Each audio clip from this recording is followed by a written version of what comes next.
Good morning. Today is June the 15th. It is the day after Flag Day, Monday. And it's another edition of the Dear Church podcast this morning. We are talking about a topic that we've discussed a little bit before. I think this was a topic that was quite popular actually amongst the listeners. And so, I know, Pastor Eugene, you wanted to talk more in depth about this topic. And so that's what we're doing. We're giving the people what they want. We are the man of the people. We're the men of the people. We are the men of the people. And today we're giving the people what they want. We are continuing on the topic of competition, I think, going into different nuances. So we'll do that, and we'll have all of our other amazing segments. And that is how we will start this Monday morning. The 15th, you are listening to the DCP.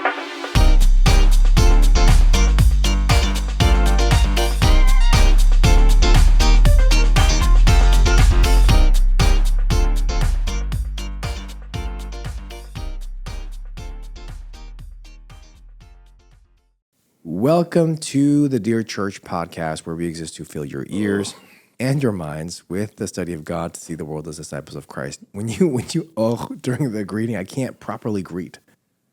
That was a nice sip. My name is Sam Yang. We have with us Pastor Eugene and our team recording back in the studio at our church. So we were at the retreat last week, which was wonderful, with Dr. David Filson. It was really a great time of fellowship, and I think That's a good save. It was a great time of fellowship and worship with the saints, and I was actually very encouraged by it. Physically tired, but spiritually rejuvenated. But last week we were at the retreat center recording there, and we are back and back in our studio, back in our what's the word? Recording studio. Recording studio. So, Pastor Eugene, I know today is a continuation. Well, it's not really a continuation, I guess. It's more of an in-depth conversation about the episode that we talked about. Let's go deeper. Competition, and I think just bringing in a couple different nuances here and there. And to give us a summary of last episode. Wait, we didn't do the jokes. You have a joke? I don't have a joke. How come you never have a joke? I just don't. I said we'd have a joke section. I just don't really. I wasn't sure, like, if you wanted to. I'll give you a joke. But they're not like the best. No. But maybe that's the point. That's the point. But it's a range. Sometimes it's good. Sometimes it's bad. Sometimes they're somewhere in the middle. Sometimes it's just average. But normally you would just give the good ones normally. But that is not the case. It's not the case. We just give jokes. Just give jokes. Okay. Yeah. So, Jesus says to John, come forth and you shall be granted eternal life. Why are you laughing already? I don't know where this is going. Jesus says to John, come forth and you shall be granted eternal life. But John came fifth, so he won a toaster. Thank you for the joke, Pastor Eugene. I think, because we're continuing on in our conversation on competition, which I thought was really interesting, and actually multiple people have come up to me and talked to me about the episode, which is kind of rare because people don't really talk to me about episodes most of the time. But a couple people came up to me and they talked about the episode and how interesting it was, and I was really glad because I thought it was very, very interesting. Like in the modern day, we don't really think about competition in the way that we discussed it. And so in that episode, we talked about the fact that in the biblical worldview, competition isn't inherently good or evil. It's a reality, rather, that reveals the human heart. And we kind of discussed the fact that Cain and Abel, that event was the first event of competition. And really, when you get down to brass tacks, if you will, is it brass tacks like TAX or TACKS? Because both are pronounced the same. Yeah, it's brass tacks. So which one is it? Is it TAX? No. It's TACKS. Yeah. I don't even know where brass tacks would be. But where does, it's like a tax on brass. Like if you play, But what's the point of the brass tacks though? Oh, it's because at the foundation You get down to the brass tacks. they use brass taxes back in the day. tax back in the day. Okay. You're really into like metaphors and idioms. So these days. lately, idioms have been my jam, my bread and butter, if you will. Yeah, there you go. Yeah, there I go again. So, if you get to the brass tacks of competition, the heart of the matter, if you only think about winning or losing, you probably don't know how to compete well. It's going to lead to bad either way. A fear to lose, right, and a drive to win, both taken to its end, are destructive. And then we talked about how then Christians should view competition being a sharpening experience. As iron sharpens iron, we should want a healthy version of competition and in which we're not there to win or lose necessarily, but the purpose of competition really is to get to know more about yourself for self-discovery. And then we talked about the fact that you discover your limits in every way: spiritual, mental, physical, discovery in your resilience, how much you truly rely on God in all that you do, and ultimately, what is revealed is your true character under pressure. So the wins and losses apply the pressure. What is revealed through that fire, through the crucible, is your character, and ultimately, it is for the glory of God, not your glory, but for the glory of God. We also then talked about the fact that you have to do well in the ordinary to be extraordinary when we talked about the mighty men of David. And if you just focus on wins and losses, you miss out on the forging of character, which is the point of competition. And so before we dive into, I guess, more about competition, I did want to ask a quick question that I thought might clarify some things or maybe explain some things. We've been talking about character a lot and how competition is in itself a tool to build character.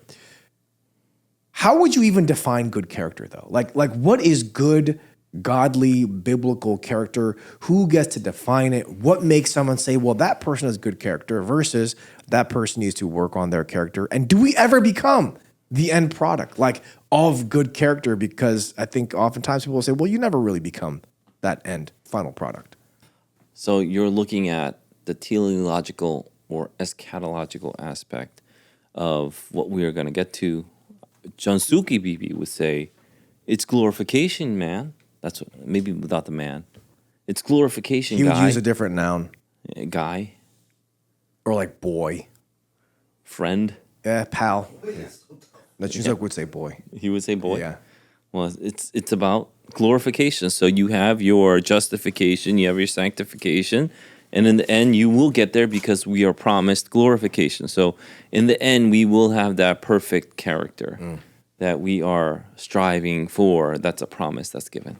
So then how do you define good godly character while we're here? Because if we're saying that you're developing character or you need to develop character, you need to have good character, what does that even mean and how do we get started? Yeah, I think it's righteousness. I think it's following after Christ and righteousness. It's having the fruit of the Spirit. It's all the things that the Bible is teaching us. So in sanctification, our character also develops.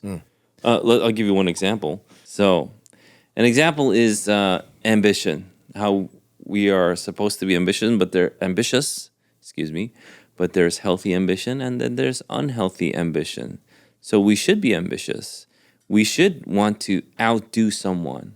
Okay? Instinct. That's being ambitious, right? I want to outdo you in something. Ambition is, hold on, wait a minute. Sure.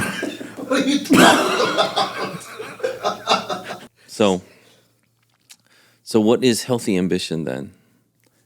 Healthy ambition, I think an example could be found in Romans chapter 12, verse 10. Romans 12:10 reads, love one another with brotherly affection, outdo one another in showing honor. Yeah. So, you could outdo someone in other things. You want to compete. The early church actually did compete. They had a competitive drive, but they weren't competing to outdo one another in, let's say, sales or something like that. They're trying to outdo one another in generosity, in missions, in making sure rivalries were resolved biblically. They wanted to outdo one another in showing honor. Those are the things that they were competing. That's where that competition is. That's competition without bitterness. That's competition without envy. And the opposite, I suppose, you could look at the Old Testament where you saw Saul have this bitter envy because he had this competitive drive against David and he wanted to kill him. He wanted to pin him against the wall with a spear. He wanted him dead. He chased him down because, he was trying to not lose his kingship, right? But the Christian competitiveness or this kind of ambition or drive that you have is to outdo. What does outdo mean? The picture that you see when you hear the word outdo is to get in front of. You want to get in front of everyone else doing what? So the fallacy or the mistake is to think that, oh, we're Christians, we're just all going to be even keeled, There's going to be the socialist, everybody's just going to have the same height, the equity, that kind of thing. Everybody's just going to make the same amount of money, do the same thing. There's this saying that I heard that Australians have. I don't know if it's true, but I heard it, that all the trees are the same height. Is that only in Australia though? Because it's not the case in America. No, they want to make it all the trees the same height, and if any tree stands out, they'll cut it down. They don't like any tree standing out. Is that really the Christian picture that we see here? And the answer is no. We see that there is a drive to outdo one another, obviously to not push the other down, but it's to support and uplift the other. So there's the honoring there. So what you're saying then is that all these character traits, like ambition, which you use as an example, can be used to glorify God. They could be, I guess, Oh yeah, absolutely. used in some way for Yeah. righteousness to glorify God. Yeah, I think when you contrast Saul with, let's say, even David, people don't think, oh, David was just, passive. He absolutely wasn't passive. David showed restraint, but that's not passivity, right? And so David's restraint shouldn't be mistaken as some kind of pacifistic resignation to like, oh, there's nothing I could do about it. That's definitely not what David did. And so David was proactive. He was assertive. He did even go, and I think we talked about it on this podcast on competition before, but he did cut the sliver off of Saul's robe to show him, hey, I could have killed you, but I didn't. Yeah. Because you are God's anointed. Don't you see? I'm acting in a manner that is godly, and I am proactively doing this to get your attention, to show you that this is a good thing.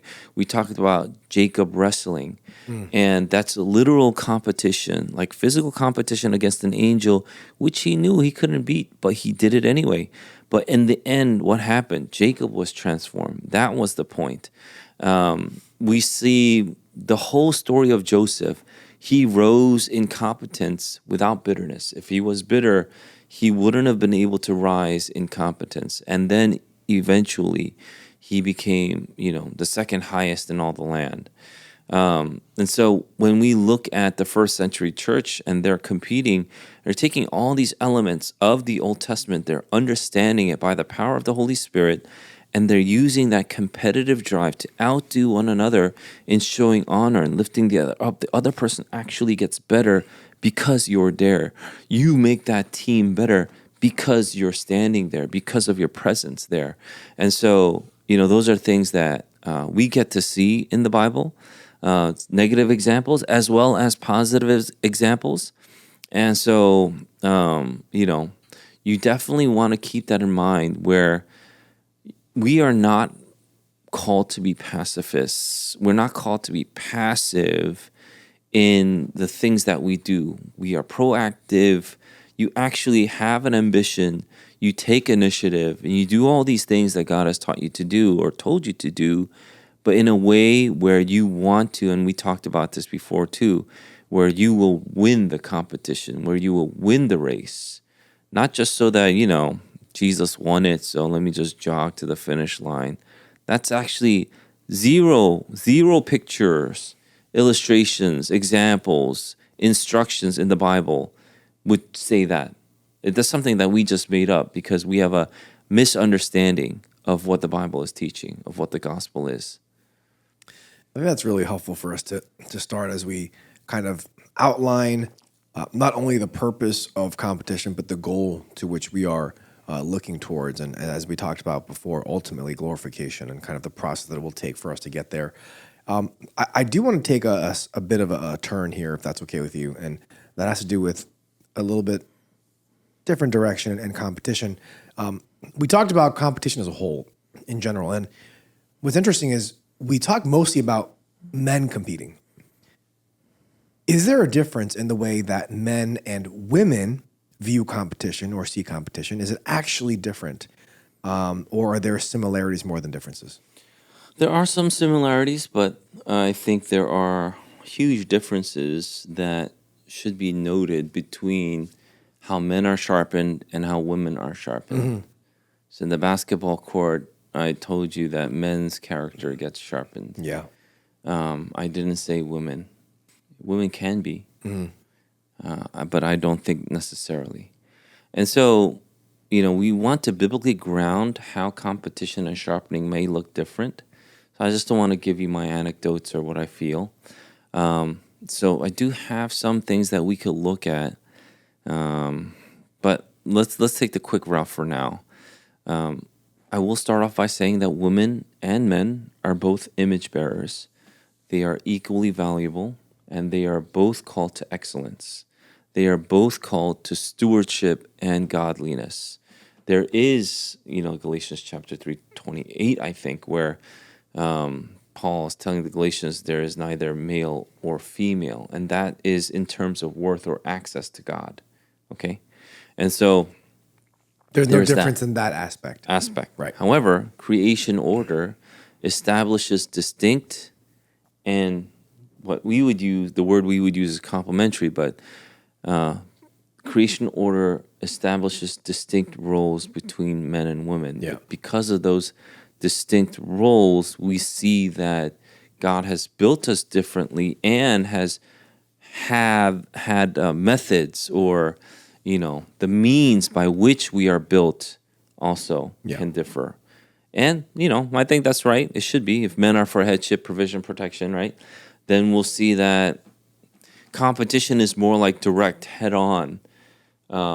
There's status involved. There's an ordering, meaning I'm first, you're second, you're third, fourth, right? There's a physicality in competition that men can correlate to their spiritual life. Men also, throughout the Bible, we see are conquest driven. Like you want to conquer what God has given you. And so we talked a lot about that. Obviously, there are dangers from that because of the fall. And so there's pride, instead of stewardship, we think, I just want to dominate, meaning I want to reign, I want to press down, I want to exasperate, which Paul, again, warns against. Like, fathers, do not exasperate your children. Whatever you are, overseeing or ahead of, don't dominate in the sense where you're pressing down and exasperating them. You shouldn't have fear be your guide in doing things. Fear shouldn't be leading you, right? Anger shouldn't be leading you. But then, those are things that happen to men. Women are different. So women are. Now we have to get to the basics before I get to your answer. I hope that's okay. Yeah. Otherwise, it might be confusing. Women's are a helpmate. Again, distinct in roles, not in status, meaning worth. Okay. Yeah. Same in worth, equal in worth. Yeah, they are life givers. And because of that, we see that what naturally flows or what you can infer from that is they are a relational nurturer. And so I used to, when I do marriage counseling or pre-marriage counseling, and if you ever take it, I'll always do this. That there's a difference. Men are the head of the home. So what are women? We didn't really have to say women are this and that because it was so natural in the order of things. Now we might have to say it because our world is so topsy-turvy. It's so upside down in its understanding of women roles, right? Even if you say women roles, it's like, be careful. They'll say something like that. Yeah, exactly. But it was so evident for the last 6,000 years. Now, because of this whole movement and trying to upturn all of that, now we just take umbrage or offense at anything that might be like saying, "Oh, women, you have a different role than men." Right. But I used to give this example: if men are the head, then what are women?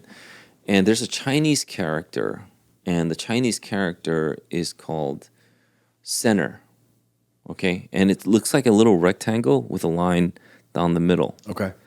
Center it's like center. If I translate, it's the center, Like middle. like the middle. Okay. Yeah. If you had to literally translate, it would be middle. Okay. But it's like center. But it's like Middle Earth. Yep. Like that's like a great place. You know what Middle Earth is in reality? Because Middle Earth is the name in Lord of the Rings, Right, right? right. In Tolkien's world. Right. But you know there actually is a country that calls themselves Middle Yes. Earth. What is that country? China. China is China. China is Zhongguo, or in Korean I believe it's Jungguk, right? Yep. And that Jung or Zhong is Middle. is middle. They have a country and they call themselves Middle Earth, right, or Middle Land, the center land. That they believe that they are the most powerful. That's not a so being the center is not a lowly thing at all. Women are naturally the center because they are the ones that connect everybody to the head, and so they are naturally the center. They are naturally the relational nurturer that I said, because the first name, mind you, Adam received the wisdom to name all things. Yes. And he named his wife. Yep. And he gave his wife the highest name, which is Eve, because, and it says, because she would be the mother of all the living. That's a very high title, okay? And so there she is. She's the mother of all things, and that was the highest title he could give her, because being a mother is such an important thing. It's a life giver. In fact, the first baby she has, she names him Cain. Cain sounds like the Hebrew word for acquired. And so I have acquired, by the help of God, she had acquired a son. She understood that she was able to participate in God's creation of humankind by giving birth to Cain. Yeah. Okay? And so she sees that this is an incredible role that she has. For some reason, I don't know why, we are now downplaying this. We don't call people mothers. Now it's just, what do we call them? Miss. Gestational Oh. births. Oh. Like, I wasn't yeah. sure what question you're asking. So, yeah, like women are now people with wombs or something. Birthing people. Birthing people, right? It's crazy, right? Because we don't want to say anything with the word man. So let's take the man out. So woman is inside of man, so we don't want man. It's just insane. This kind of insanity. And so when you look at women, because of the roles they've been given and because of how they were created, we see that competition and sharpening look different for women. It does.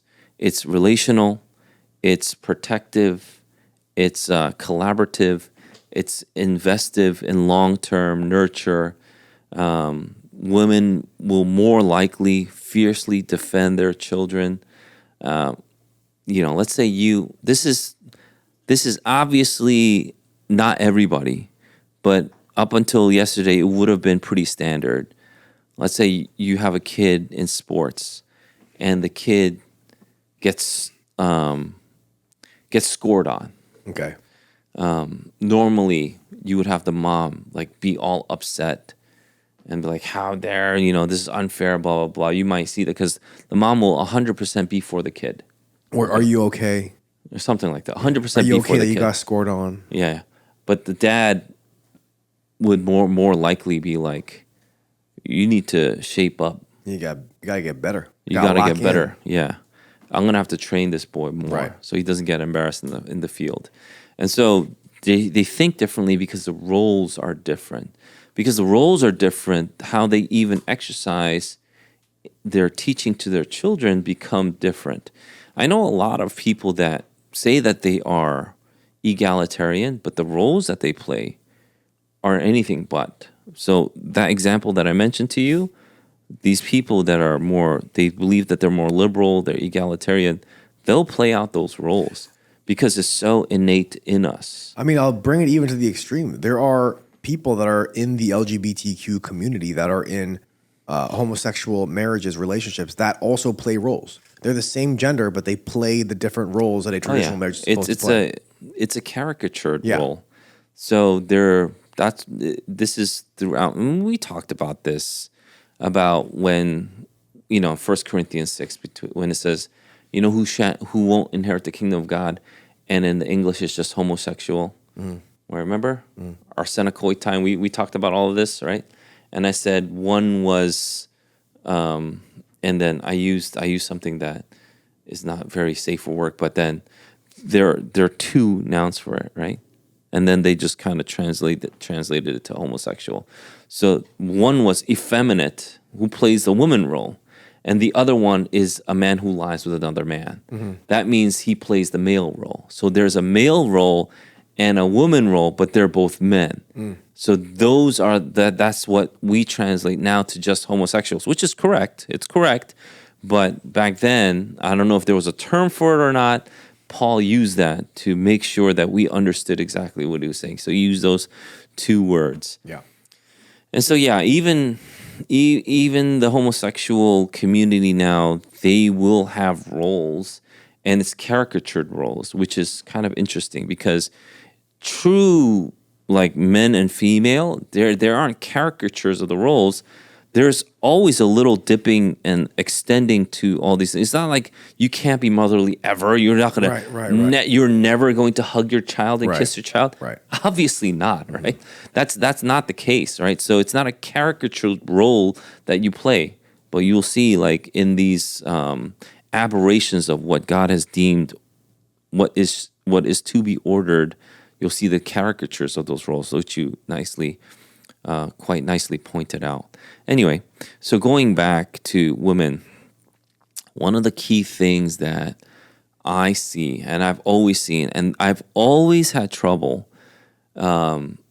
with egalitarians trying to interpret this. Even when I was an egalitarian, by the way, N.T. Wright had trouble, which always disturbed me. Even as complementarians, I don't know if everyone gets it right, really, but it's 1 Timothy chapter 2, verse 15. 1 Timothy chapter 2, verse 15 reads, "Yet she will be saved through childbearing if they continue in faith and love and holiness with self-control." Yeah, I mean, we won't go through the entire context of the passage. It tells men you should pray with holy hands. You shouldn't argue. You shouldn't quarrel. Things like that. Women, you should have modest dress, and you should be characterized by your good works. We talked about that. Women should learn, but they should learn quietly and submissively and in full submission, which is how people learn, by the way. Right. So he's teaching women how to learn because he wanted women to learn.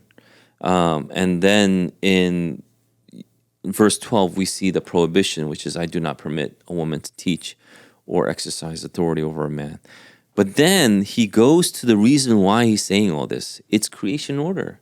From verses 13 to 14, Adam was formed first, then Eve. Adam wasn't deceived, but the woman was. This is not cultural then. This is not cultural. So he's saying what I'm teaching you now isn't cultural, it's creational, and it's universal, meaning what Adam did and what Eve did, that has become universal. So he's telling you this is not cultural. This is in fact creational. This is part of creation order and universal, meaning this is, pervasive throughout all societies. Then he ends it with verse 15. Yet she will be saved through childbearing, and then she has to continue in faith and love and holiness with self-control, right? Yeah.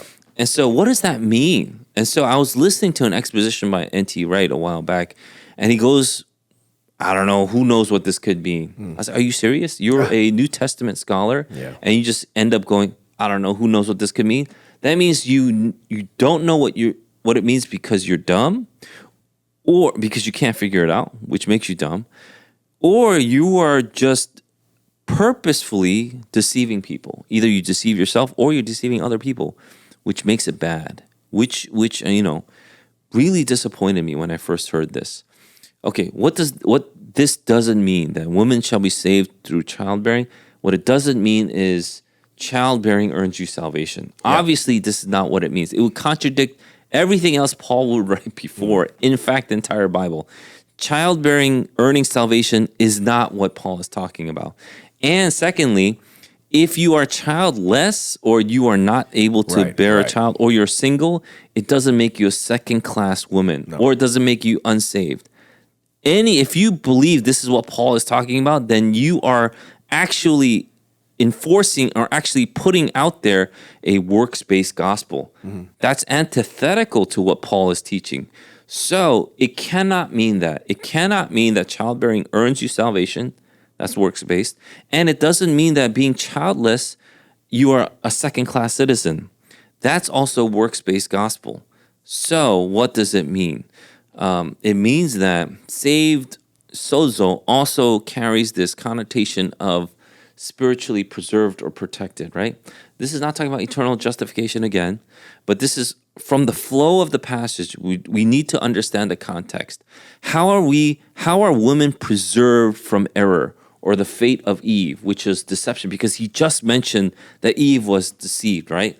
How are women preserved from deception and overstepping the God-given boundaries that they were given, or embracing, positive, the affirmative would be embracing their God-ordained role, which is to then embrace the high calling of childbearing. And so, which is, in a broader sense, the nurturing aspect. We'll call it the nurturing sphere. So this represents the nurturing sphere that women are to have. And so if women have this nurturing sphere that they have been given to steward and take care of, then childbearing is a synecdoche, right? We talked about anecdotes and synecdoches, but did we ever? It's a part standing for the whole. And so this is a synecdoche, and this is talking about marriage, motherhood, homemaking, discipling in that next generation. It entails all of that together. And so this is not saying that only women can do this, but this is highlighting it as the central, again, the jung, and the most noble thing that they have been entrusted with, okay? And so that's why he says if they continue in faith and love and holiness with self-control. That makes sense? Yeah. So it's about preserving the gospel in faithfulness. Ultimately, women receiving their role and living it out is preserving not just themselves, but it's preserving the gospel. I hope that makes sense. So I didn't have to make too many jumps there to say that, right? I hope. Yeah. So because we're saved, women now in their nurturing sphere, we are in a sense reestablishing the creation order, or they are reestablishing the creation order that Eve let go of. But Eve was also starting to do that, but we can do that because of Jesus Christ. I hope that makes sense. So what society will do is they will take away, or they will try to take away, and this is not just modern society. It's all throughout, history. Society will try to take away women's distinct and high and eternal impact that they have in this area, the nurturing sphere. Because society always tries to take it away. We have idols like Molech who would try to take it away, right? It's the women that would offer up their babies to the idol Molech. And God hated that. And remember what they did, right? Historically, we know that they would start beating those drums so loud because they wanted to drown out the kids' cries. Yep. Because the kids' cries, the father would instinctively go and try to save the kid. Yep. They would hold the father back and hit those drums so that they would drown out those kids' cries because the mother would offer up the baby. Because that is what society will tell you, that this is not your role. Don't worry about this. It's better off if you don't embrace this role, go against that role. That's what we're seeing today. And this is why abortion is such an abomination. And this is why we have such a strong stance against abortion, because now the screams are muffled inside the womb. But the baby's screaming. Yeah. The baby's 100% screaming. Instead of drums, we have the amniotic fluid drowning out those sounds. And so this is a horror that society is enabling and fighting for, oddly enough. And so the takeaway, the bottom line takeaway I would like to re-emphasize is that women really have this distinct, high, and eternally impactful role in this world, but this world is pointing to the eternal world. Right. So every life you bear is an eternal life. And I hope that people see that. So what you're saying then, I guess, in the realm of this topic is that your role is going to define how you view competition or how you compete. Oh yeah, yeah. I think men and women. So I could do hotter takes. This is the most basic take. I don't think this is a hot take. This is a very fundamental, basic take that I've given you. We could go into like girls playing sports or boys playing sports and why there's a difference between the two. But I think if you don't have this fundamental, very basic foundational understanding down, then of course you don't know the difference between girls and boys sports. Of course there is no difference to you, but it's not reality. That's not reality. And so what we want to continue to emphasize is that what men and women have been given are different. And because of that, the way we are sharpened is different. So competition will look different because, generally speaking, yes, you don't want to go into the sinful way, which is envy. So even though it will look different when it's exercised, competition between men and between women, there's still envy and bitterness that could go in. So envy and bitterness is universal. I see. Okay. So it's not just men who suffer from envy. It's also women who suffer from envy in their competition. But competition and sharpening will look different for women. In fact, in Titus 2, we could go how older women are supposed to train younger women because they're the ones that are going to sharpen them in a sense, right? So there will be some sort, in a way, in a sense, competition that they can show these younger women, which is healthy, instead of envious competitiveness, the dragging down of the other. But again, it would be more like Romans 10:17, the outdoing of one another to show honor. So I guess the question is, okay, if women and men view competition differently because of the distinction in roles that are given by God, is it still the same in the sense of it is still testing through the crucible, testing for the purpose of growing in character? Is that still the same, or is that completely out the door as well? No. This crucible, this childbearing, this nurturing sphere that we talked about is a crucible for women. Right. Women talk about it all the time about how childbearing is it's like the most painful thing that they'll go through, right? That men have no idea. But, it's not just so. I think the fallacy is it's not just giving birth. So childbearing encapsulates everything from conception to, holding the child in your womb, to the childbearing, to then the nurture going from inside your body to outside your body. So the woman's body actually creates and feeds this baby from the inside, and even after they're born, from the outside. And the woman's body changes then 3 times. 3 times because there is the pregnancy stage, so that the woman's body changes. And then there's the postpartum stage, and the woman's body changes again. So you had the pre-pregnancy, the pregnancy, and the postpartum, all in a shot of 9 months or something to that effect, right? So in a year, a woman's body would have changed 3 times. They're all completely different. That's a sharpening that women get to go through the childbearing, I would say. But again, this whole idea of it's simply about childbearing is not true. Again, I will say again, just so that there's no mistake, it's a synecdoche, okay? It's a synecdoche. It's not a full anecdote. It's a synecdoche, meaning a part standing for the whole. This is an example of something greater that women, or a bigger thing that women have been given. So could you connect the dots for us then? So how does, I understand that the child raising and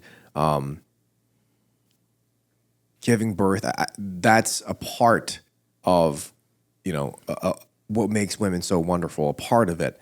But how does that relate to competition in the sense of I get that's what's distinct from men, but how Yeah, does but that that's relate? the sharpening. That's exactly what I'm talking about. Okay. It's the sharpening, and women actually do that with each other. You know that you have like wet nurses. You Right. have all the moms come together.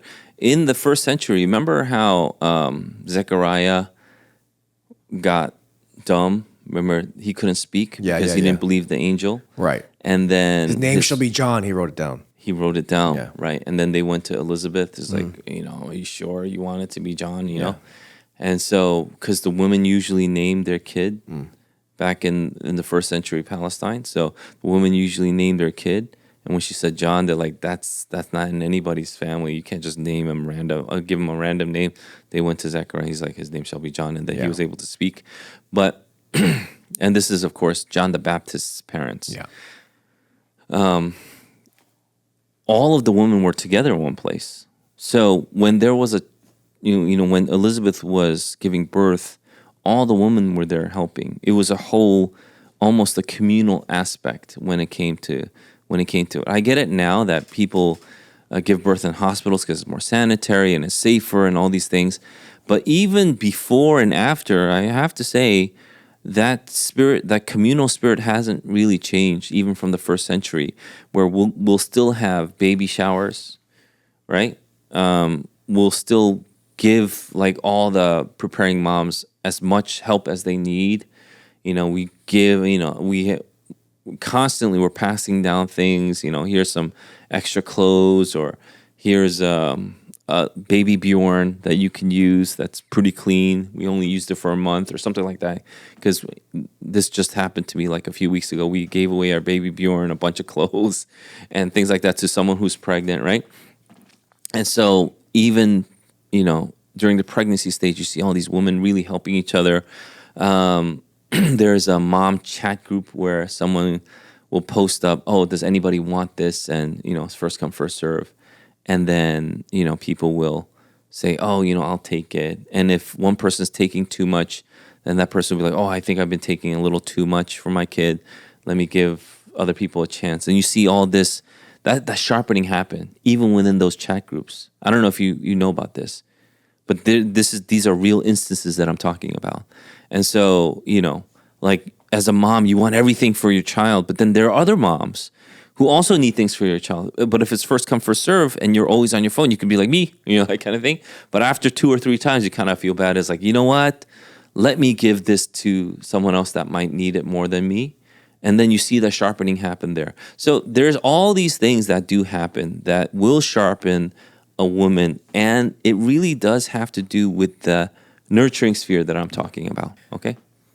So correct me if I'm wrong. So the distinction between the way that women and men view competition is, number one, men view it in a sense of where they're going against each other. It's more direct, right? That's an easy way to do it. It's they direct. sharpen each other. Yeah. Right? With winning and losing being the push to compete. Whereas What's winning and losing really symbolic of? Because ultimately it's not just winning and losing. Didn't I just say it's conquest? Right. There's a drive for conquest in men. Sure. Okay. And that's what's, I guess, quote unquote, simulated in sports or winning and losing. And that's the impetus for this competition in the first place, right?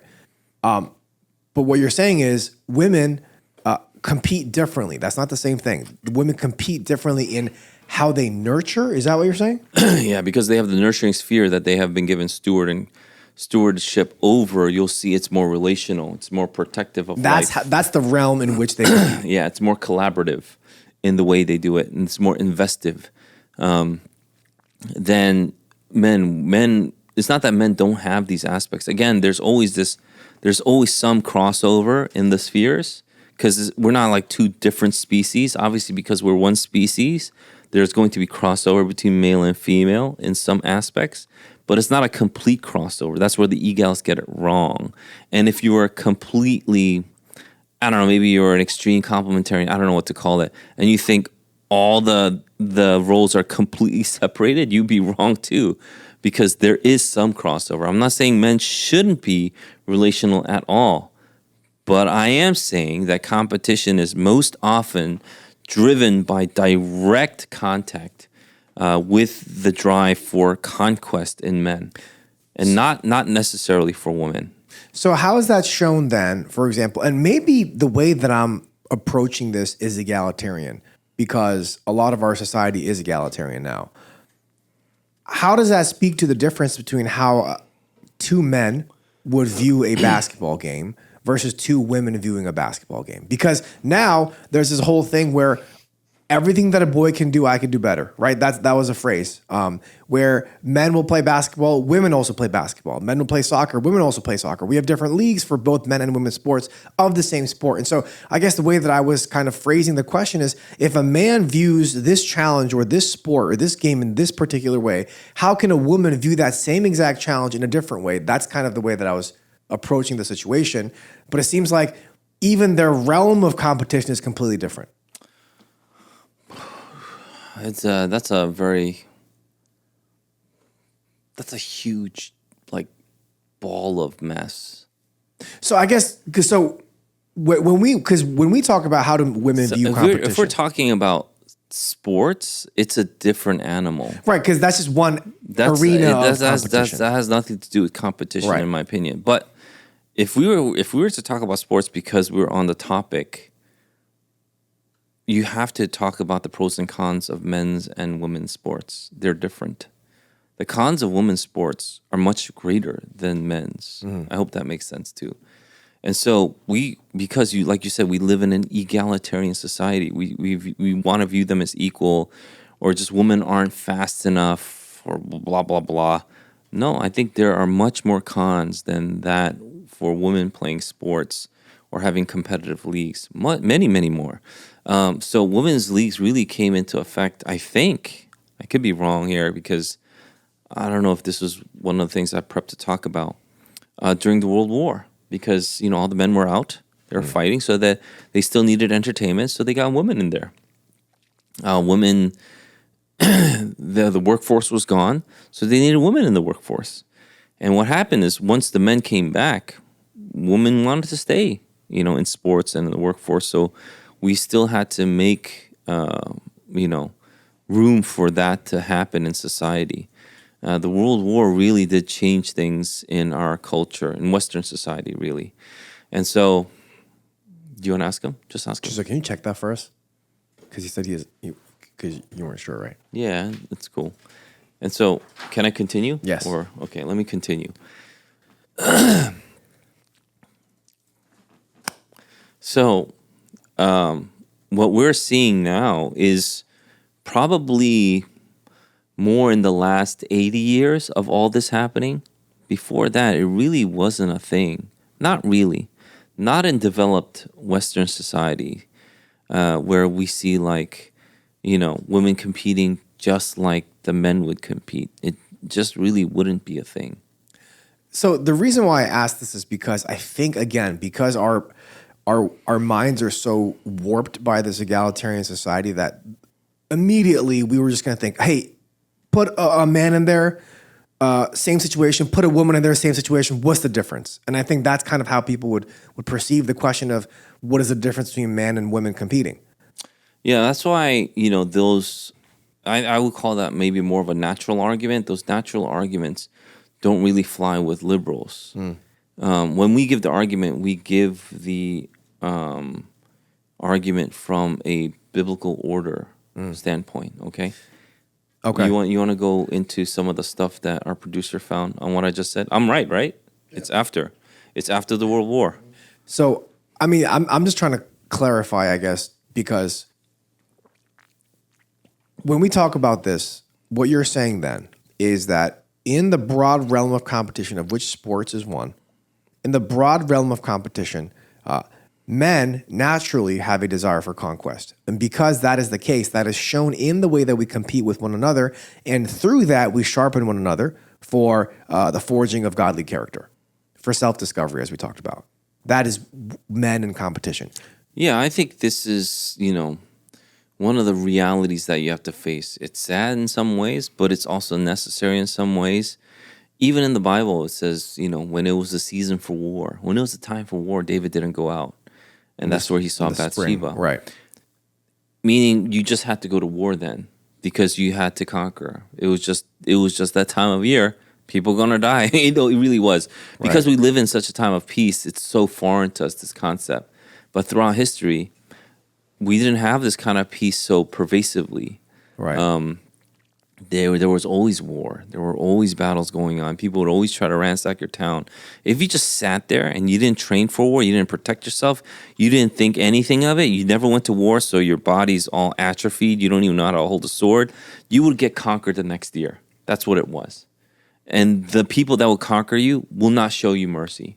You will not have peace. You don't want to be conquered.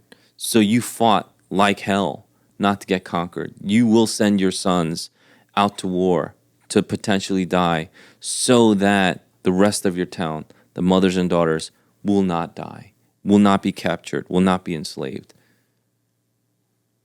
On the other hand, for women in competition, what you are saying is because there is within women this innate, not only desire, but skill and ability and gift in raising children and just being relationally, I guess, advanced in a sense, nurturing.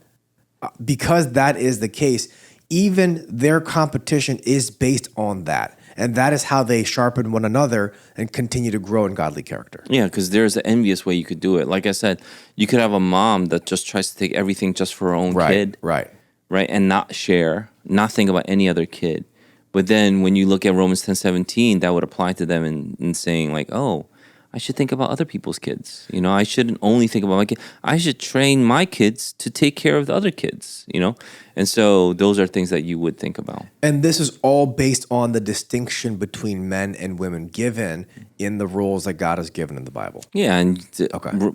God-given roles means God made you to do this. Right. And so these are things that people are rejecting in society now. And so why are they rejecting it? Because they reject God. I mean, I don't know what else to say. They reject the God of the Bible. They reject the Bible, meaning for whatever reason, and it always starts this way, for whatever reason, the first thing that they reject about the Bible and God always has to do with sex, always has to do with gender, it always has to do with sex, right? Before, gender is a modern word, right? So it always has to do with sex, either roles or your promiscuity or immorality concerning sex. It always has to do with sex first, and I think it's no coincidence that Paul mentions sexual immorality first in a lot of the sin lists that he puts out in his letters. Most of it, maybe one he doesn't, but most of it he'll put sexual immorality first. And so these are things that we see. That's how Satan gets a foothold in the church, in your family, when he deceives you about sex, about roles. And we could go back to the garden in this again, but we don't have to as well. I just want to ask a clarifying question because I know this is not what you said, but I think listening to this episode, maybe someone could think this. If you are just, and this is a liberal argument, right? If you are just talking about women and their natural ability to raise children and to be nurturing and to have relationships, are you saying then that women can't compete like men? Are you saying then women should not play sports? Are you saying that? Like, what are you trying to say in regards to that? Because, again, our society wants to put everything in the same plane. Everyone's the same, equal in every single way. Yeah, that's why society's confused. They want to put everything in the same level, but it's just not. It's just not the case. You don't want men and women playing in the same basketball league. They wouldn't even make like the JV teams, like these adult women, right? So it just wouldn't make sense. So that's why you have to separate men and women. And so people will watch women play, and people will watch men play. But usually the case is people will watch more of the men play than the women play. So do you think in our society now, women are even pushed in certain spaces to compete like men, and that is a con for those women? I think it starts from a young age. I was going to get into it, but I'll get into it now. It has to do with parenting, and it has to do with how you raise your kids. Now, I think you said it yourself just before. It's interesting that you mentioned it. You believe that your girls' teams in the school that you work for is more competitive than the boys' teams. In my context, yeah. Yeah, in your context. So you would naturally then invest more in the girls' teams. You would invest in the boys' teams. Because they win more or something Because like that. they win more, Right. they will draw in a bigger crowd Sure, or sure. whatever the case is. Right.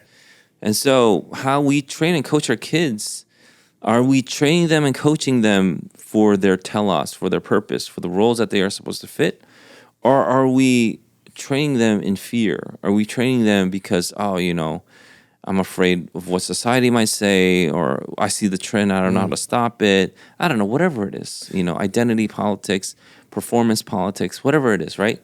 And so, obviously you're not a participation trophy school, but what's the other side? The other side is the cutthroat culture, whatever brings in more, excitement, cash, or views, you go through that one instead of investing on what's necessary. So there are those two sides, right? So, but you don't want any of that. You want actually healthy competition, which builds people's characters, which you went through. And if it's going to build their characters, builds their character for what? Right. Right? So are we building women's character to mimic a man's character? That would be foolish, right? Right. And are we building men's character to be more like a woman's character? That doesn't make any sense either, right? And so what are we building our men and women to? So if you are, let's say, your daughter starts to go to school and she starts to really show a significant excellence and promise in a sport. Okay. What's a girl sport that's really Field hockey. Field hockey. And so, when I came here, there were a bunch of people that got scholarships because of field hockey, right? And so I came to Jersey. I was like, what's field hockey? Because I'm from New York. I don't think they don't play field hockey. There's no fields in New York. But, and so that's the question you should ask yourself. It should be. I don't know why people don't ask themselves. They just naturally think, if she's good at it, I should put her into it.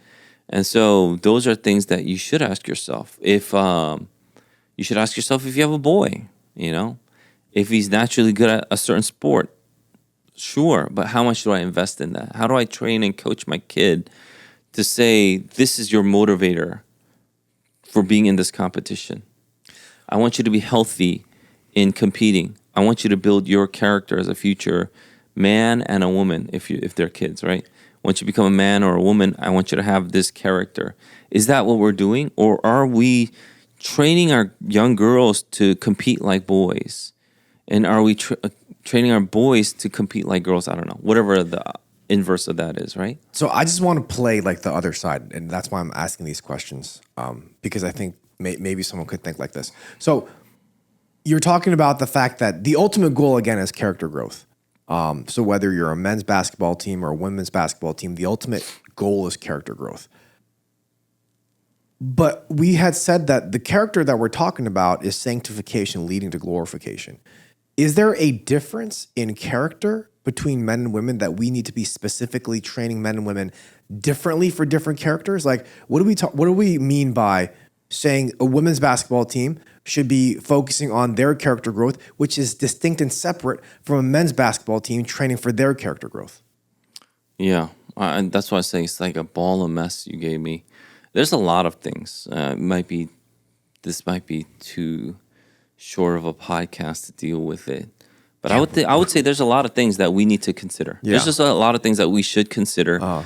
If you have a young boy or a young girl that's in competitive sports in your school, then I would say the basic foundation is work on their character as a parent. Work on their character, and in their competition, that character should show. Okay. So the sharpening, they should be sharpened. Sharpened to do what? To be a godly woman if they're a girl. Sharpened to do what? To be a godly man. And so if you think that's impossible, then don't put them there. Don't put them in any kind of scenario where you think that this is not conducive to sharpening their character. Sure. And it could be, maybe because of the school, maybe the team is bad. I don't know, whatever it is. Just broadly speaking, boys and girls teams aren't necessarily all good and all bad, that kind of thing. But I will say that there is clearly a difference between boys competitive teams and girls competitive teams, because I do believe that the history of girls sports is from men's sports, because like I said, from World War II and on, So it's not like girls sports just naturally came out from the ladies saying we should do this to hone and forge our character. It's because there was an empty space and people wanted sports. And so women started to play baseball. And there's a whole movie about that with Tom Hanks, right? Yeah. So, sorry, No, I forgot the name of the movie. Tom Hanks, A League of Its Own or something like that. Yeah. Tom Hanks. Forrest Frank, No. Well, I think it's A League of Its Own. Wilson. Yeah. And so there was a whole movie about that kind of history. But yeah, that, you know, for better or for worse, we have that. But it's worse if we are not actually forging our characters. That's all I'm saying. Competition is for the sake of forging of character. Whether you're a woman or a man, is for the sake of forging godly character, which results in the glory of God in your sanctification. Yeah. Okay. So I wanted to develop just a little bit more because I think we're nearing the end of our segment. Yeah. If you have a child and you're coaching or training your child, there is a godly way to do it. There is a gospel motivation that you could give your child rather than the worldly aspect, because that's absent gospel. The worldly aspect is either participation trophies or cutthroat, right, culture. So you have to demolish the other team. The dad will say that because, you know, we're no pansies in the Yang family, right? We Right, got to right. kill them all. Or just play nice, everybody. We just have fun today. We'll try to have everybody have equal team time or play time. That's a participation trophy, parent, okay? So you want something healthy. I believe in our church, if I'm looking at our church, our parents are not really the participation trophy kind of people. They may be the cutthroat people, though. So I would warn against that in our church. I would warn against that cutthroat culture and go back into healthy competition. It's gospel motivation instead of the fear of losing or getting your identity in your performance, which is winning. Okay, so you don't want that, because that will carry over into their work as well. So what they're learning in sports is high adrenaline, and because it's so high in adrenaline, they'll remember, especially like the foundational stuff that's being built. They're going to bring it into their work, not just academics. They're going to bring it into their work, and they'll bring it into their church ministry. And if it's destructive, they'll bring that into the church, which is not what we want. Okay, so there's a lot of correction I have to do even with adults as a pastor because of how they were brought up, but they are also training their kids in a similar fashion of how they were brought up, especially, you know, if you were raised by tiger moms, I think is the term now, but you could have been raised by tiger parents. And, you know, sometimes I joke about how strict my parents were too, and those are things that we'd have to kind of deal with. In the end, you're either going to be driven by the fear of failure or the fear of the Lord. We could just put it simply that way, okay?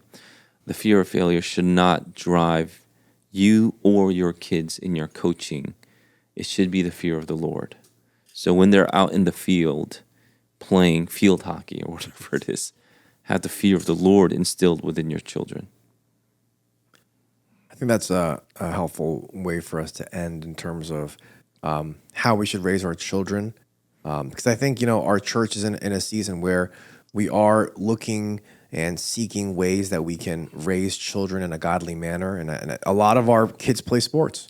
A lot of our kids are involved in competition in other arenas of life as well. And so I think this is a good reminder for us and something that our parents could really hold on to. Yeah, I think if I'm talking about our parents, then they're probably more like, well, if my kid has fun, I'll just support them in this.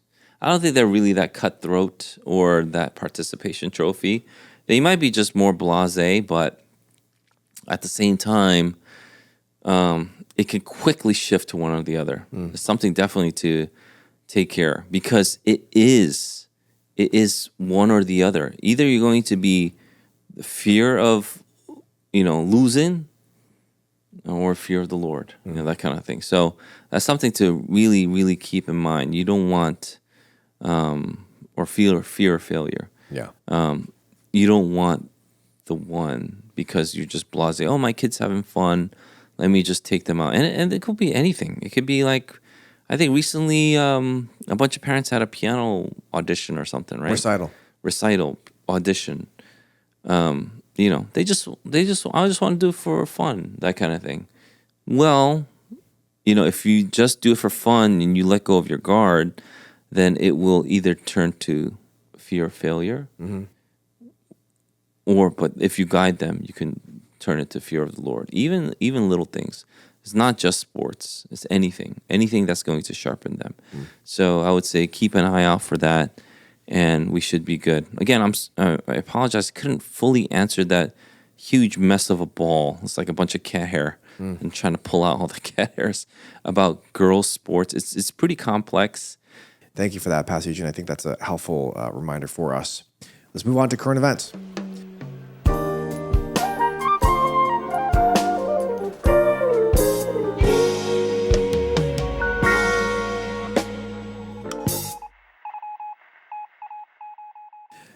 Today's current event is Miss Rachel visits with children who have parents in the Delaney Hall Immigration Detention Center in Newark, New Jersey.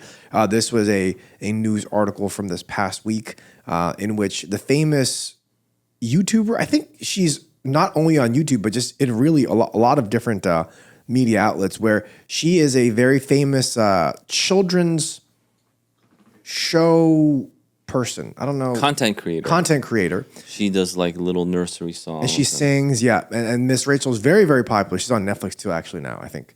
But she visited with children whose parents are currently held at Delaney Hall. And this is what she said. She wrote, "I can't say enough wonderful things about the children and families whose loved ones are inside.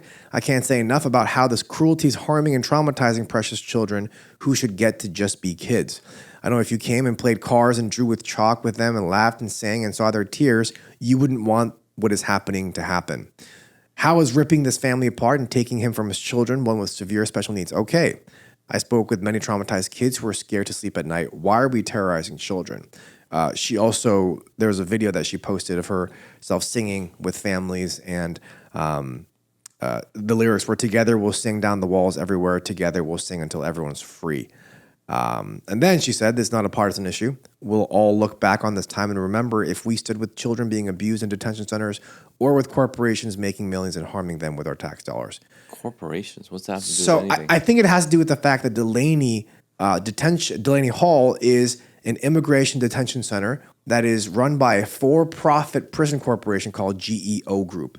And they make money from government contracts, even with ICE. So they create jobs. So people will say they're making profit off of this, right? And how the inmates that are inside are making are doing services for a very, very low money. So I think this is interesting because we can sit here and theologize and talk about these things from a bird's eye view, but when we have somebody that's on the street saying these things in a very biased manner, it makes people that may support ICE or may support what is going on with the legal, the policies against legal immigration look evil. And I think that's kind of the picture that they're painting here with this. So how do we look at this situation? And I guess for people that may ask, where is our Christian sympathy? Empathy. Yeah. You should be empathetic, Sam. You should go to Delaney Hall. I'm not a good singer, so. I don't think she's a good singer. Well, she sings, so I'm not really a... Well, Miss Rachel is not conservative by any means. She did say she did quote Matthew once, right? I think she did.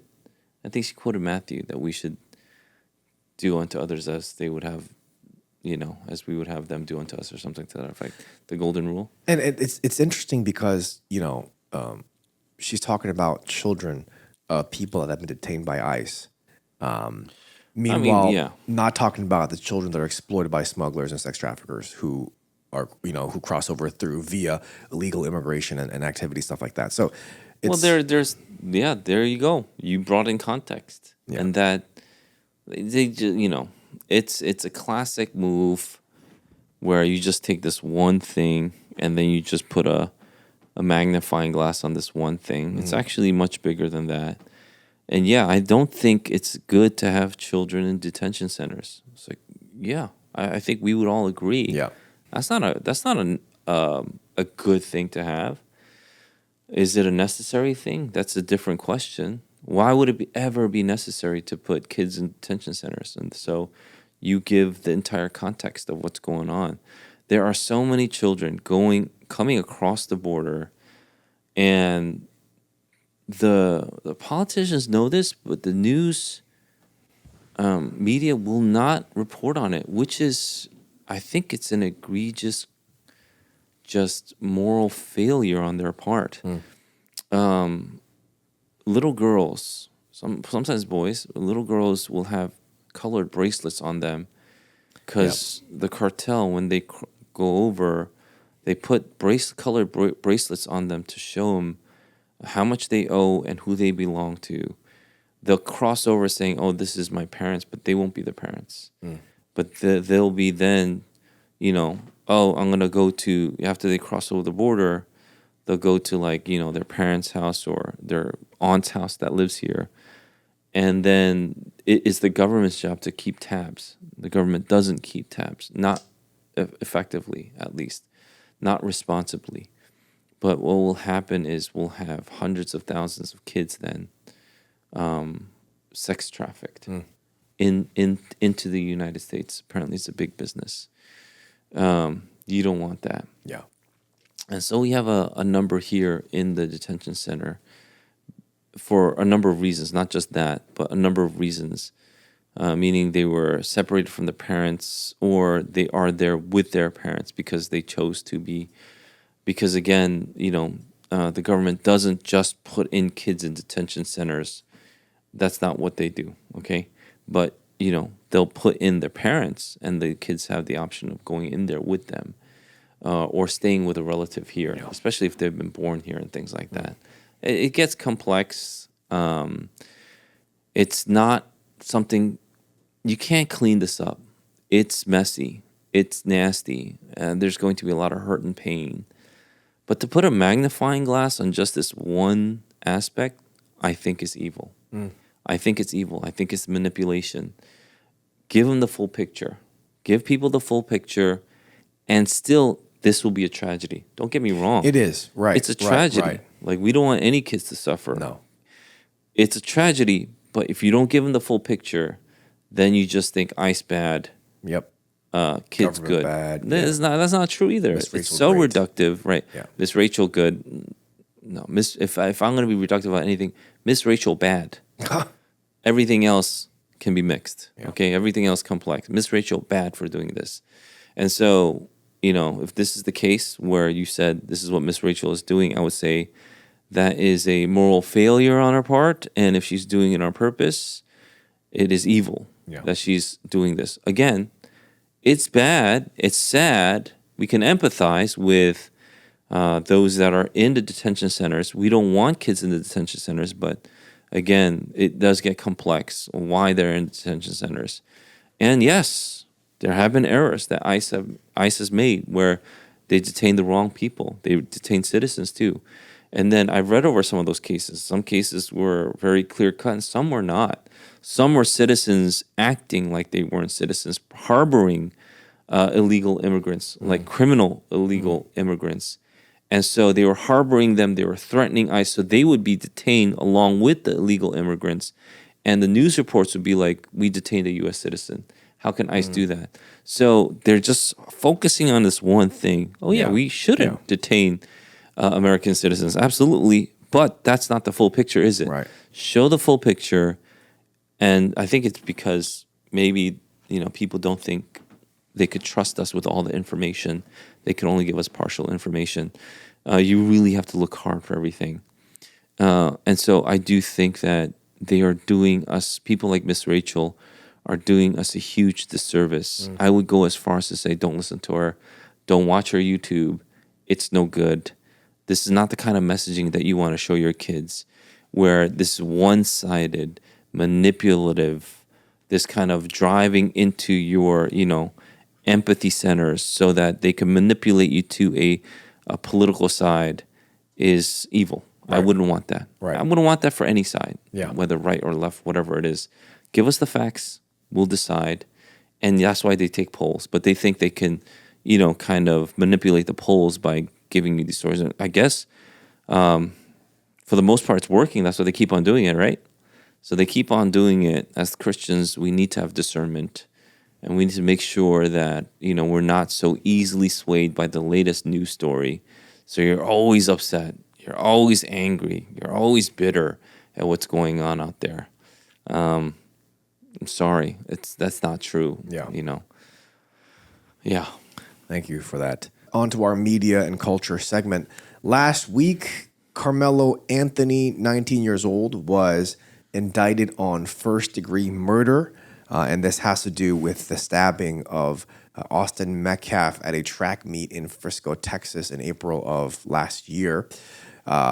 Police had said that Metcalf, an 11th grader at Frisco Memorial High School, was stabbed during an altercation under his school's tent in the stadium bleachers. So witnesses said the two got into an argument, which led to the fatal stabbing of Metcalf.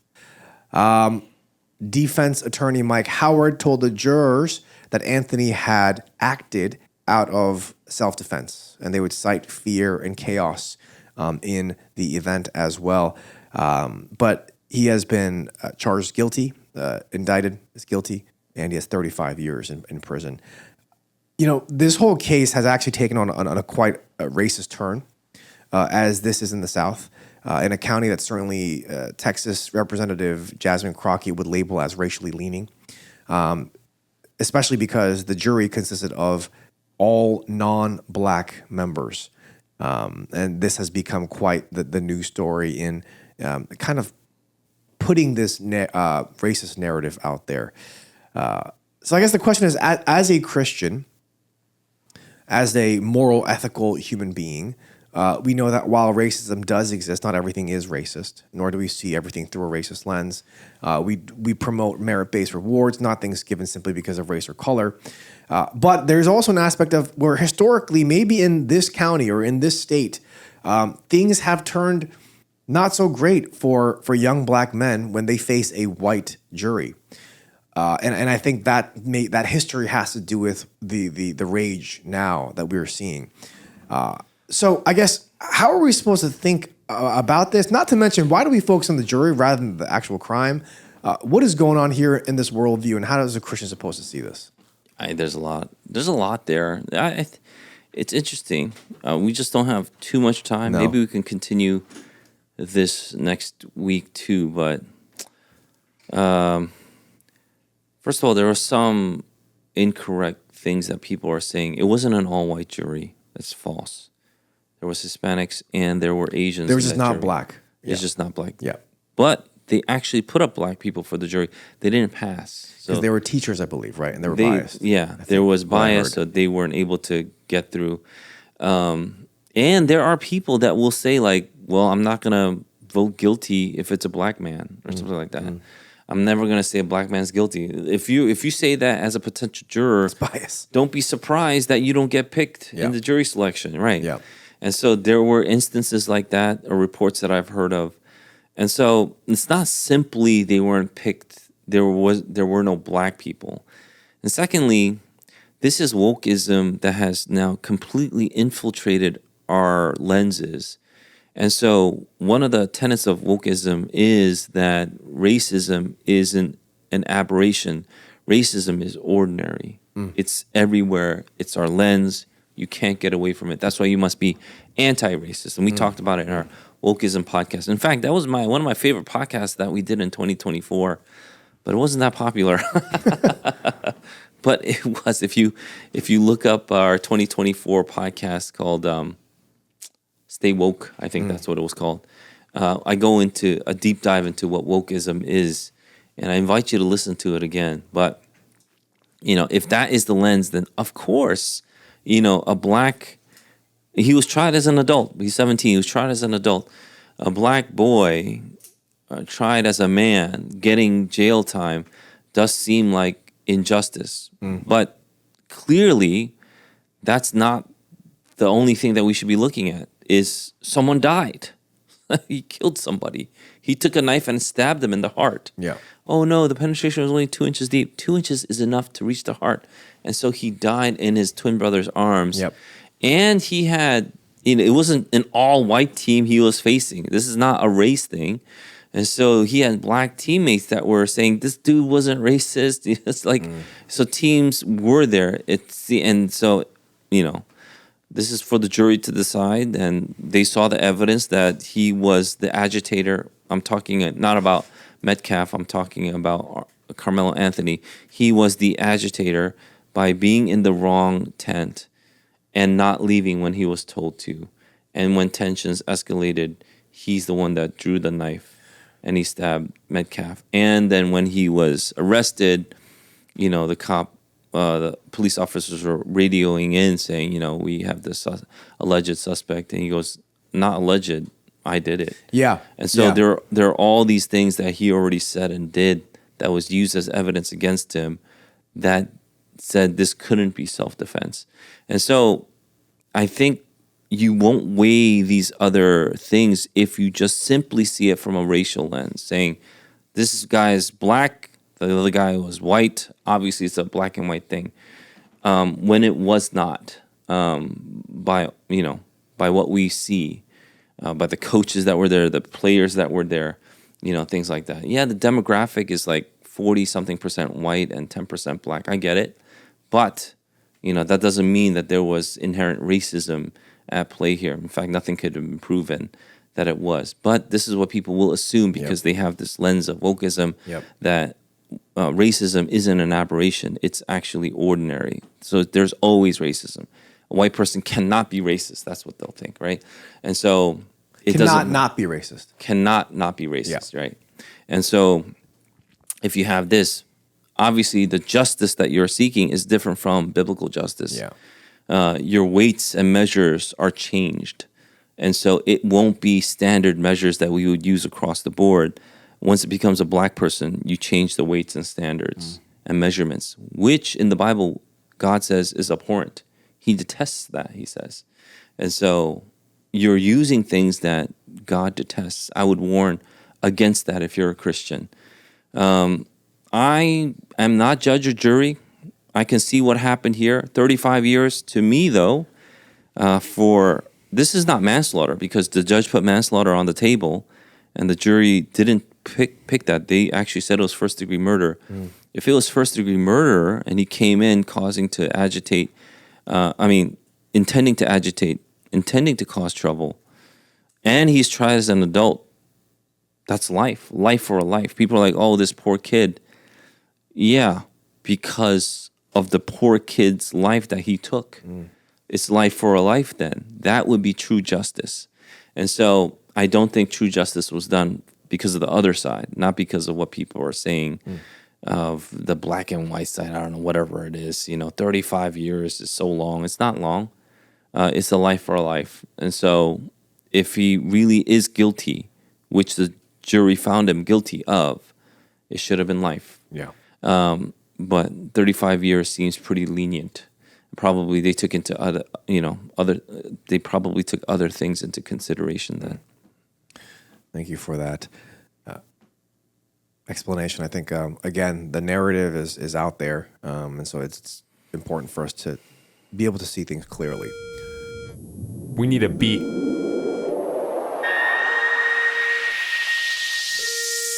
What you got in the bag? What you got in the bag? What you got in the bag? Our Q&A, our question and answer, has to do with a company that I've used before.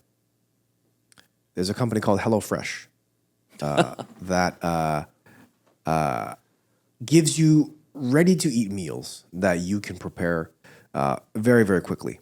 It's delivery, and it's you can just eat meals on the go.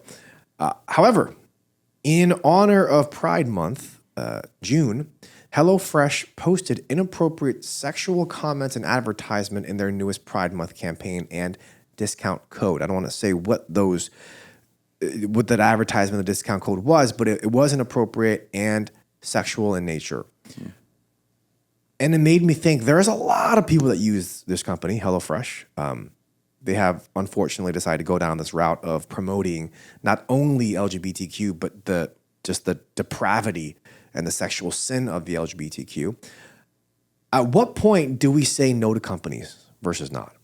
We talked about gray areas last week. We talked about Christian liberty.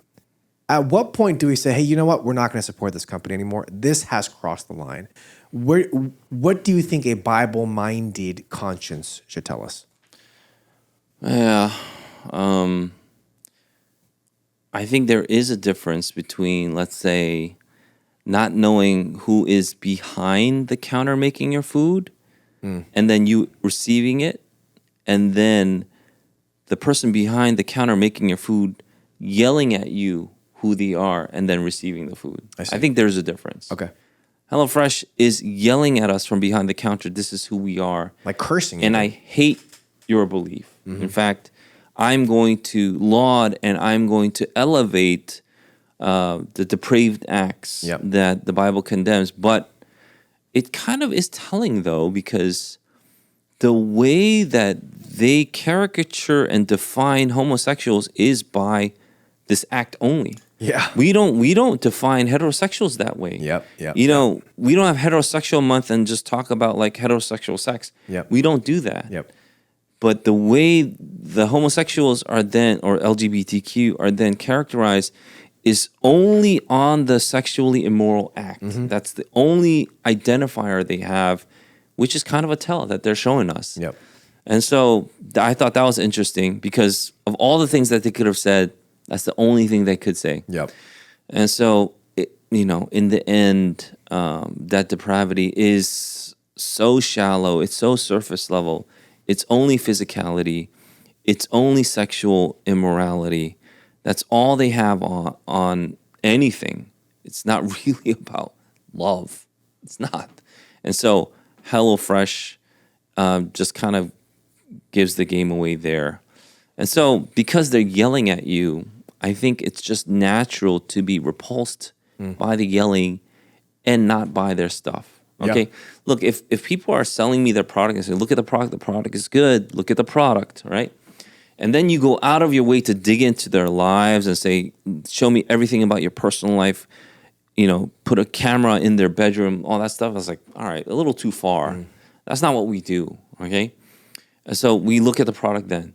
But if they're not showing us the product, but instead they're showing us who they are, and this is the ideology that you're supporting when you buy their product, then yeah, we put the ideology on that, on that box, on that product. So that's their ideology. They put it on the box and they're saying, you buy it. And it's okay if I go, no. No, thank you. I find that repulsive. Right. I will not buy your stuff anymore. In fact, you should have said nothing. I might have still brought your product, But yeah, I think it's just natural if you don't want to buy their product. So let me ask you one follow-up, which is a bit more closer to home. There is a cult. This is him. There's a this is really- there's a this is just a- cultural narrative out there This is a personal thing that he's going to go into. that a lot of cafes are LGBTQ leaning or pro LGBTQ, and they make it very clear by having the flags out during June. Should we frequent cafes that support the LGBTQ out loud, out publicly? That's there- a little different, though, right? So there is this cafe that one of our staffers, I won't say who, really likes patronizing. He thinks that, What do you mean he? We don't know if it's a he or she, right? You said one of our members. just generally speaking, he thinks that the coffee there is really good. I've tasted their coffee; it's just average. He thinks the it's coffee average? is really good. Okay. In the month of June, you have to actually like You have to navigate. dip, dodge, dive, Roll. dodge Yep. through all the banners and the flags Yeah. to get to the counter. Yeah. I'm not speaking hyperbole. I'm not exaggerating. You really have to duck through all this stuff. It's everywhere. And so, do you frequent that place? They're making you go through this tunnel of LGBTQ to get to the counter. I personally don't think it's worth it. The staffer, however, said the coffee is so good, he's willing to weave He or through she. all He or the she. flags Yeah. to get to the coffee that he really wants. I don't know if he came to that conclusion yet. And so the question, I think, is it bad that you love the coffee so much that you're willing to weave through flags? That this staff member. That this random staff member. Yeah. Maybe you could answer that. It's not me though. I feel Yeah, like if you're it's not, really if it's not narrating you, then why it in don't a you way. answer? I just think there's better coffee out there. That's a fact. You heard it from Sam. There's better coffee. There is. There is. No, but yeah, we're just kind of sharing our experience. There was this coffee place that we did frequent, and then when it came to Pride Month, you had to seriously It was a little rough. maneuver through Yeah. all the flags and the banners, the strings, all that But stuff. then I guess the question is, right, like there's so many companies that are doing that now. Does that mean like for June we just boycott these companies? Like, I guess where is the line? I think there's a certain line that HelloFresh crossed, obviously, and I think that's a line. Like worshiping, even celebrating the depravity, even, right? Not even just the LGBTQ, but the depravity of it. So where is the line then? Because all these companies are going to do it. Like, what if Chase Bank does it? All of a sudden, I have to move my bank to Bank of America? My goodness, what are we doing here? Yeah, I think corporations are different than little moms and pop shops here and there, and it's a small place like a coffee shop. Corporations do it because they believe that it'll affect their bottom line. So you can, if you're political, maneuver in such a way where you will have a block of people, boycott it, so that corporations will not think that this is good for their bottom line. In fact, it's going to hurt their bottom line. I think the Bud Light fiasco with Dylan Mulvaney, I think that's his name. Yeah. Was a key The example. fallout from that was hilarious. The fallout was huge, and so it's actually people call it being Dylan Mulvaney. People now. still don't buy Bud Lights Yeah, to this day. and they had that commercial right after where the guy was America. riding on a horse. The heartlands of America. Yeah. America. Yeah. With like Chevy The 150s. narrator was like Yeah. this deep graph. America, you gotta buy this beer. Yeah, and yeah. still no one bought it. Wheat fields, but yeah. And so I think people make their decisions, and I find it interesting. I just find all this stuff interesting. I really am not for the whole political games. I really just want to focus on, can we worship freely? Can we spread the gospel? And so if you're going to hinder that, then yeah. But just to say that LGBTQ is the highest crime, the most mortal sin that we could ever have, I would say is probably, going too far, because we're all sinners and you need to preach to all people.